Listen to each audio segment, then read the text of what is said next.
When you meditate, it's good to keep a large perspective because it's so easy to get frustrated. Here you are looking at the breath. And as John Lee says, just 4 concentrations. And you can't master them. The mind keeps slipping off. No matter how determined you are to stay with the breath, you suddenly find yourself someplace else.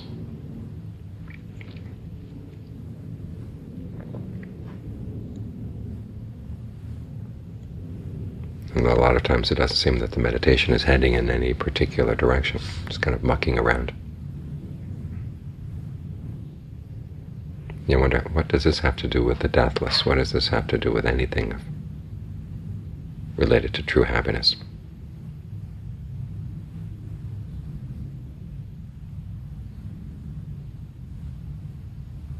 That's when it's time to step back and look at the larger perspective.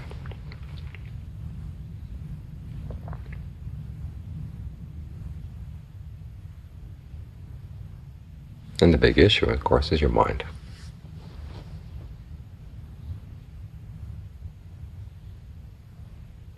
Because no matter where you live, no matter where you go, you've got the mind right there.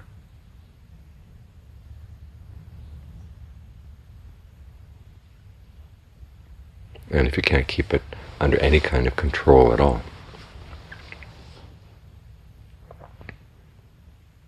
you're living with something very dangerous.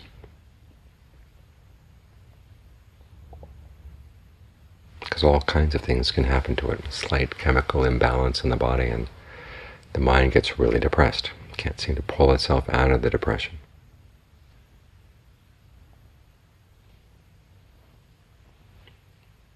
Or it starts hallucinating. All kinds of things the mind can do. All kinds of things the brain can do. And it's important to keep a distinction there, the mind and the brain. The brain is the physical organ. And the part of the mind we're interested in is just basic awareness. And we use the organ to think, but if the organ is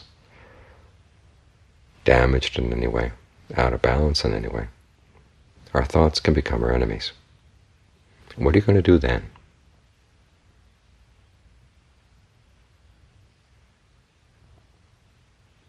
If you have the mindfulness to be able to pull yourself out of your thought worlds, then you're safe.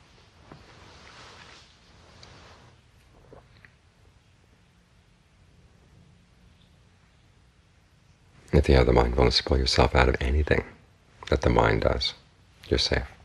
We talk about the mind clinging or the mind hanging on to things. Well, it doesn't have hands to cling. When it clings to something, it means it just keeps thinking about it over and over and over again. It keeps wanting it over and over and over again. And to let go of the clinging means that you just pull out of it. You let it stop. And the only way you can let it stop is to get out of it and see it simply as an event in the mind.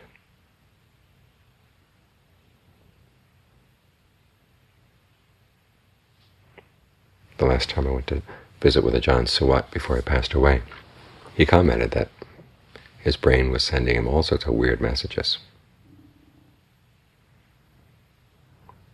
And he'd learned that he'd had to put a question mark after everything he came into his mind.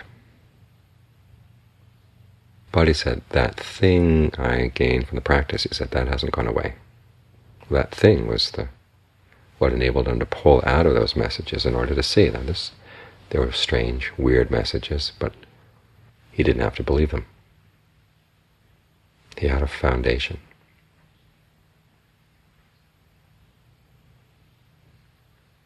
So even as the brain was wandering around with weird perceptions, he was sitting in a spot mentally where he didn't have to get involved. And that's what we're working on here. It's protection, a safe place to keep our awareness based. And that's worth all kinds of effort, all kinds of discouragement, all the things we have to go through in order to get there. Because the real sense of solidity, the real sense of safety that comes with that, it's more than you can imagine. You realize how long you've been wandering around, misled by your thoughts, and how totally deluded you were, and how much suffering there was. When you can step out, really step out, it's an enormous burden lifted.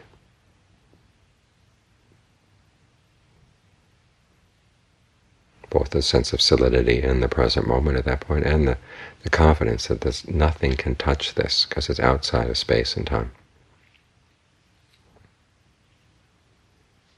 As for what's going to happen inside of space and time, well, that's a matter of karma.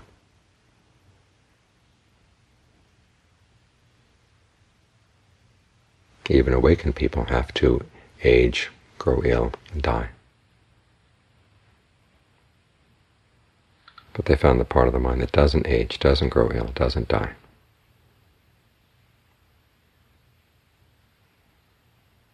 And how do they find it? By doing what we're doing right now.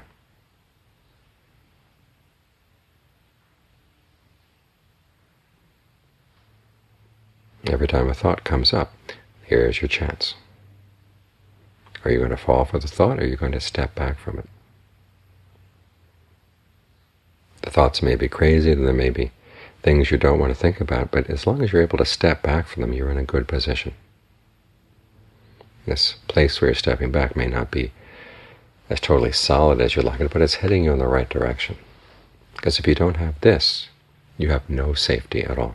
There's no protection at all. No perspective at all. And without the perspective, there's no wisdom, there's no insight. And without insight, you're totally immersed in delusion. And what is it like to be totally deluded? You're totally unsure of things. Deep down inside, things don't seem quite right. And there's always that element of fear. As the Buddha said, as long as you don't know the true Dharma, there's always the fear of death. What's going to happen when you die?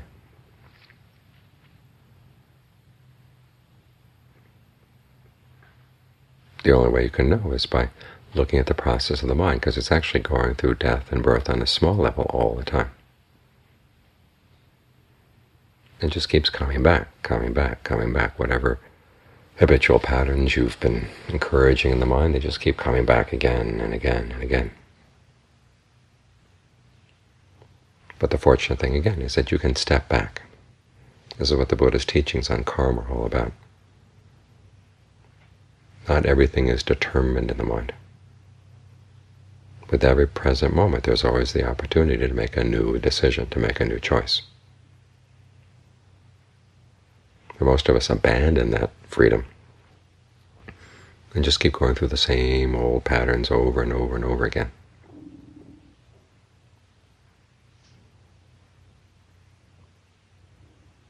What's important is that we appreciate this ability to step back and get some perspective. Pull ourselves out of these thought worlds.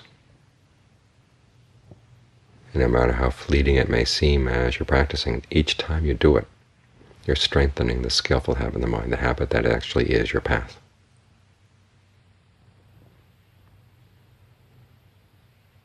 Ajahn Mahabua tells how when Ajahn Mun passed away, he was really hit with a sense of despair. What was he going to do with his life now? When things came up in his meditation, who would he go to? He said he felt like someone who'd been depending on a doctor for long years, and now the doctor was gone. It was like being a wild animal in the forest with no doctor at all. Then he remembered all those teachings he'd gotten from Ajahn Mun in the past. Those would have to be his teachers now. And what was the point that Ajahn Mun stressed more than anything else?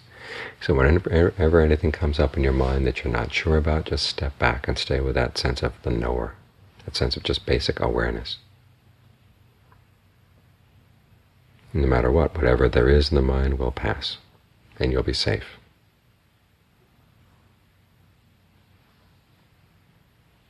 It seems like such a little thing, just this sense of the watcher, the observer. But it can keep you safe, because it's that faculty of the mind that can pull you out. And even when storms are blowing through the mind, okay, you're in a safe spot. You've got your haven right here. Just don't let yourself get pulled into the storms, because they can blow you all over the place. The Buddha once said, look at the animal world, see how variegated it is.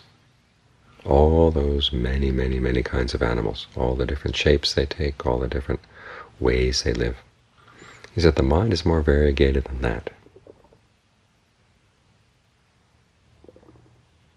It can get itself into all kinds of fixes.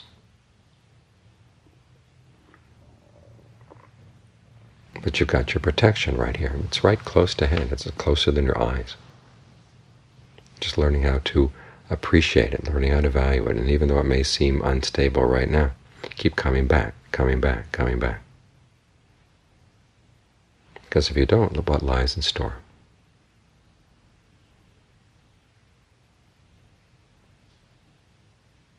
If you do, you find that you're strengthening a very important habit.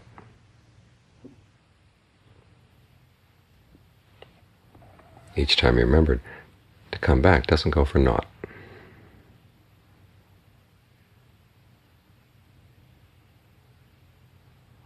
You're building a pathway in the mind.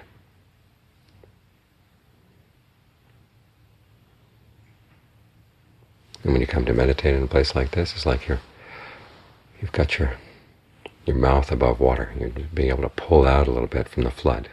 That's what they call it, the flood, all these things that come pouring out of the mind. And if you're not careful, they can totally immerse you. You can drown. But here you've got your nose above water. You can breathe. It may not be the most stable position yet, but the Buddha says it can become your island. You've got your island in the flood here. And you may not have a big island, but it's big enough.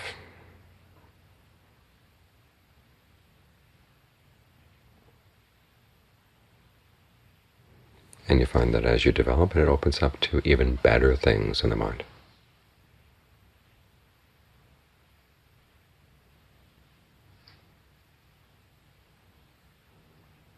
Because without this sense of awareness, what would you have? You'd have nothing. Nothing to hold on to at all. You're swept around in the storms that the mind cooks up. With this, though, you have hope. And it's not a far-off hope. It's something that's right here.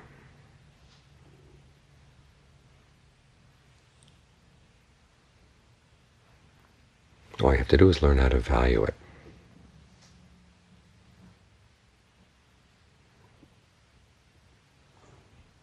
And it will open up and show you all that it has to offer, more than you could imagine. It's like one of those fairy tales where there's the ugly little gnome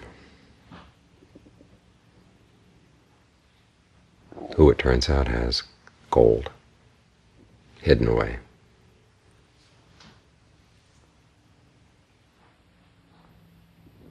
And the valuable things in life many times are the places where you'd least expect to find them.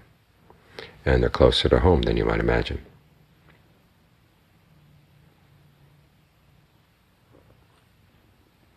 So keep this in mind. You've got gold right here, but it's covered up by dust and dirt.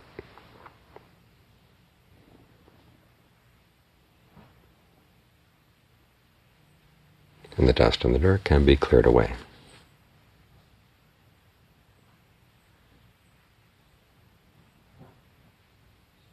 Because aside from this gold, otherwise you have nothing. With the gold, you have everything.